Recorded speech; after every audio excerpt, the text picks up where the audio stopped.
जो समाचार उपलब्ध हैं, जो जानकारियां उपलब्ध हैं, उससे बहुत गहरा संदेह हो रहा है, क्योंकि हम सभी जानते हैं कि दिल्ली में आम आदमी पार्टी का बहुत गहरा संबंध न सिर्फ तमाम ऐसे अवांछित एनजीओ से रहा है और तमाम ऐसी गतिविधियों से रहा है जो अफजल गुरु की हैंगिंग और देश विरोधी तमाम गतिविधियों में लिप्त रहे हैं। आप सभी को ध्यान होगा कि फरवरी 2015 में जो टुकड़े टुकड़े होंगे का नारा लगा था, वो अफजल गुरु की बरसी के ऊपर था और जिसकी फाइल को महीनों तक आम आदमी पार्टी ने बचा के रखा था। इसलिए अब यह रहस्य गहरा रहा है कि वो एनजीओ कौन है, वो एनजीओ के लोग कौन हैं, उनका आम आदमी पार्टी से कोई संबंध है क्या? क्योंकि यह बात हम ऐसे हवा में नहीं कह रहे हैं।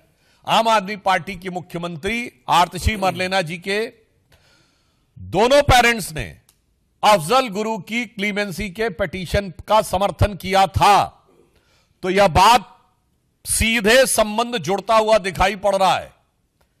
यानी वहां के सर्वोच्च नेतृत्व के साथ, और उस जमाने में याद करिए वो सब लोग, प्रशांत भूषण, शांति भूषण, अन्य ने बहुत सारे लोग थे, आप बड़ी लंबी लिस्ट है, वो सब उस समय आम आदमी पार्टी के सदस्य थे। यानी आम आदमी पार्टी का एक संगठन के रूप में उनके साथ संबंध बहुत साफ दिखाई पड़ रहा था।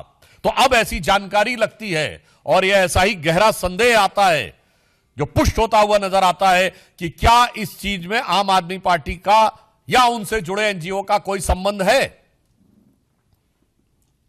केजरीवाल जी आकर तमाम बार अनाप शनाप बातें, अनर्गल मिथ्या बातें कर जाते हैं। आज उनसे मैं साफ साफ शब्दों में पूछना चाहता हूं कि आम आदमी पार्टी आकर स्पष्ट करे कि ये जो भयानक और खतरनाक तथ्य उभर के सामने आया है, इसके पीछे जो मैकेनिज्म नजर आ रहा है, चूंकि उन लोगों का सीधे वैचारिक सामने आपसे नजर आ रहा है, तो आपसे उनका क्या संबंध है, आपको सीधे आकर स्पष्ट करना चाहिए दो टूक शब्दों में।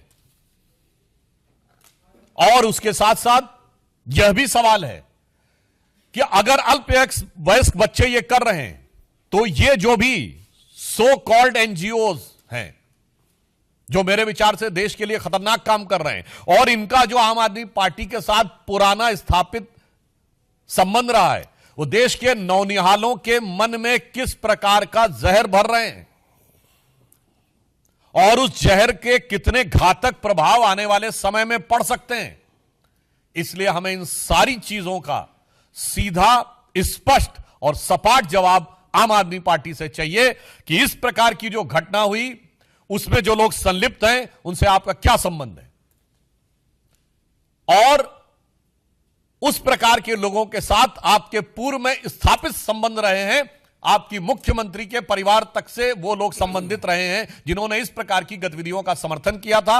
आपने टुकड़े टुकड़े का नारा लगाने वालों की, चूंकि दिल्ली में सरकार थी, तो महीनों तक आपने अदालती कार्रवाई को रोक के रखा था। इसलिए आज सीधा सवाल है, आम आदमी पार्टी का उनसे संबंध प्रतीत होता है और यह जानकारी लगती है कि उनके बीच में ऐसा संबंध है, तो उन्हें आकर इस बारे में स्पष्ट जवाब देना चाहिए। और अगर वो स्पष्ट जवाब नहीं दे रहे हैं तो फिर हमें मानना चाहिए कि संदेह उतना और गहराता है, और जिसे कहा जाता है कि मौनम स्वीकृति लक्षणम।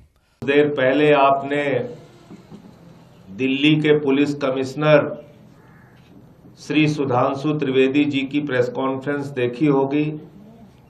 उनकी नियुक्ति दिल्ली के पुलिस कमिश्नर के तौर पे हो गई है और वो हर दिन नए नए खुलासे कर रहे हैं। पुलिस को भी जो जानकारी नहीं है, पुलिस के पास अपना मीडिया सेल है, पुलिस जो नहीं बता पाती वो सुधांशु त्रिवेदी जी बताते हैं। पुलिस जो नहीं बता पाती वो अनुराग ठाकुर जी बताते हैं। दिल्ली की पुलिस को भी जो नहीं मालूम वो स्मृति ईरानी को मालूम है। हमारे एक विधायक का नाम ले लिया, जय भगवान उपकार का, जो दलित समाज से आता है, बोला उसको नोटिस मिली है। तो मैं भाजपाइयों से पूछना चाहता हूं कि तुम्हारी पुलिस में नियुक्ति कब से हुई? आप छोटे छोटे बच्चों को मिल रही बम की धमकी का राजनीतिक लाभ उठा रहे हो। शर्म नहीं आती? राजनीतिक स्तर इस स्तर तक गिरा दिया आपने। पहली घटना कब हुई दिल्ली के अंदर? बच्चों के स्कूल को बम से उड़ाने की पहली घटना हुई, धमकी की पहली घटना हुई मई के महीने में। और आज लगभग 8 महीने 9 महीने बीत जाने के बाद दिल्ली पुलिस की तरफ से कोई प्रयास नहीं किया गया, कोई सबूत नहीं दिए गए, कोई बयान नहीं आया। जब 15 दिन चुनाव का रह गया है दिल्ली का, तो आज दिल्ली के पुलिस कमिश्नर और गलती से भारतीय जनता पार्टी के नेता सुधांशु त्रिवेदी जी प्रेस कॉन्फ्रेंस कर रहे हैं और ये बता रहे हैं पता नहीं कौन कौन सी कहानी, किस किस एनजीओ का हवाला, क्या क्या, इनको सब पता चल गया। मैं पूछना चाहता हूं, जो घटनाएं बम धमाके की दिल्ली में हुई, देश की राजधानी में रोहिणी के अंदर, उसमें कितने अपराधी पकड़े गए? दिल्ली के कोर्ट के अंदर जज के सामने हत्या हो गई, उस मामले में क्या हुआ? एक महिला का बलात्कार करके दिल्ली की सड़कों पे घसीटा गया कई किलोमीटर तक, उस मामले का क्या हुआ? दिल्ली के अंदर गैंग वॉर हुए, गैंग वॉर, उस मामले में क्या निकला? व्यापारियों को गोलियों से भूना जा रहा है, अवैध वसूली की जा रही है, उस मामले में क्या हुआ?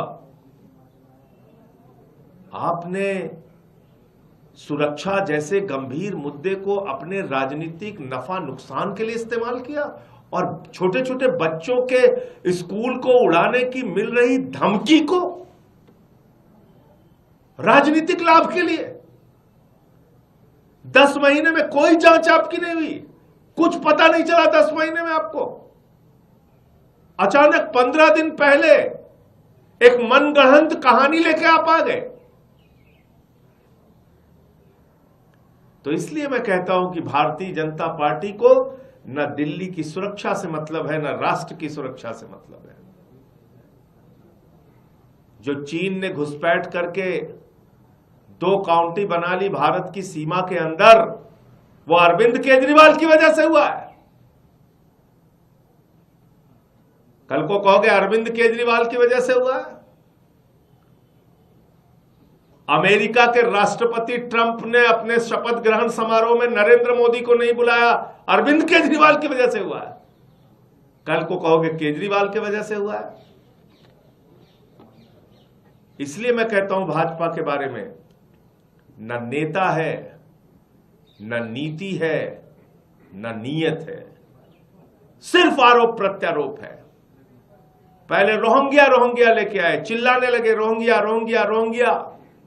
जब मैंने कहा रोहिंग्या तुमने बसाया, रोहिंग्या हरदीप पुरी ने बसाया, रोहिंग्या भाजपाइयों ने बसाया, यह है प्रमाण, यह है सत्यता, रोहिंग्या का मुद्दा छोड़ के भाग गए। फिर चिल्लाने लगे मुख्यमंत्री आवास, मुख्यमंत्री आवास, मुख्यमंत्री आवास। जब हमने कहा राजमहल दिखाओ, राजमहल दिखाओ, राजमहल दिखाओ, वो मुद्दा छोड़ के भाग गए। आज 10 महीने के बाद दिल्ली के मासूम बच्चों की जिंदगी के साथ जो एक गंभीर खतरे का मुद्दा था, उनको बम से उनके स्कूलों को उड़ाने की धमकी मिली थी, उस मुद्दे पे भी भारतीय जनता पार्टी राजनीति करने चली आई। इससे ज्यादा शर्म की बात कोई नहीं हो सकती। अमर उजाला जीवांजलि के सारथी की मदद लें और महाकुंभ में स्नान जरूर करें।